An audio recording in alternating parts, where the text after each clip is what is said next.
তৈরি করে রেখেছেন। ওয়াইদাত লিল মুত্তাকিন, আল্লাহ বলেন 8খানা জান্নাত তাদের জন্য আমি তৈরি করে রেখেছি। আল্লাহ বলেন জান্নাতের দৃষ্টান্ত কি রকম? মাসালুল জান্নাতিল্লাতী ওয়াইনাল মুত্তাকুনা তাজরি মিন তাহতিহা আল-আনহার উকুলুহা দাইমুন ওয়া যিল্লুহা, যার বিস্তৃত আসমান জমিন বিস্তৃত, যার তলদেশ দিয়ে নহর সম প্রবাহিত থাকবে। একবার ঢুকবে জিন্দেগীর জন্য তাকে সেখান থেকে আর বের করা হবে না। সামনে খাবার চলে আসলে এক মুহূর্তের জন্য জান্নাতি ব্যক্তির সামনে থেকে খাবার ছিনিয়ে নেওয়া হবে না। চিৎকার দিয়ে বলেন সুবহানাল্লাহ। আরো জোরে বলেন সুবহানাল্লাহ। যেই মুত্তাকি ব্যক্তিদেরকে আল্লাহ ভালোবাসেন তাদের জন্য জান্নাত তৈরি করে গেছেন, সেই রকম মুত্তাকি হওয়ার দরকার আমাদের আছে না নাই? আছে না নাই? কে কে হতে চায় আরেকবার হাত তুলে দেখান। নারায়ে তাকবীর। আজকে হক্কানি পীর মাশায়েখ আউলিয়া কেরাম বুজুর্গানে দিন তাদের খেদমতি এটা।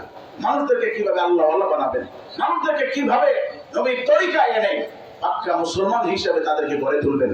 এজন্যই নেসারুদ্দিন আহমদ রহমতুল্লাহ আলাইহ, আবু জাহল সাহেব রহমতুল্লাহ আলাইহ, পীর শাহ মুহিব রহমতুল্লাহ আলাইহ, তাদের কাজই ছিল এটা, মানুষকে হক্কানি আলেম তৈরি করার জন্য, হক্কানি রপ্তানি করার জন্য তারা যে খেদমতগুলো বাংলাদেশে রেখে গেছেন, আলহামদুলিল্লাহ এটা অদ্বিতীয়। কথা বলেন ঠিক না বেঠিক? আরো জোরে বলেন ঠিক না বেঠিক?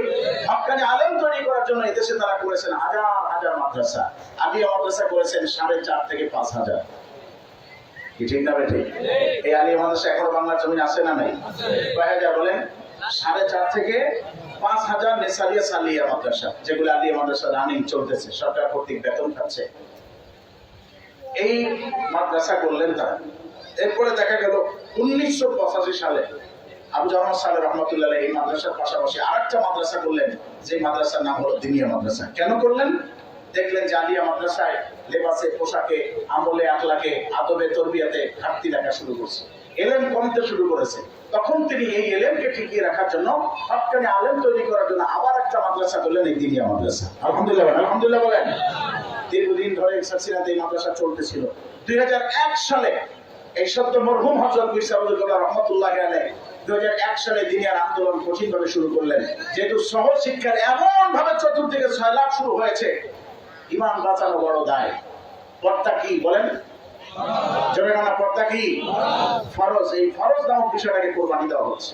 আলিয়া মাদ্রাসার ছাত্ররা, অধিকাংশ মাদ্রাসার, কিছু কিছু হাতে গোনা কয়েকটা মাদ্রাসা বাদে, ছাত্ররা মাথায় চুল রাখে এলোমেলো, পরনে সুন্নতি পাজামা নাই, গায়ে সুন্নতি জামা নাই, এই মুখে দাড়ি রাখা ওয়াজিব, এই ওয়াজিব তরফ করতেছে, হ্যাঁ মাথায় ক্যাপ ব্যবহার করতেছে, নানান ধরনের উদ্ভট চলাফেরা। এমনকি আমাদের দেখা চোখে অনেক আলিয়া মাদ্রাসার ছাত্ররা নামাজই পড়ে না।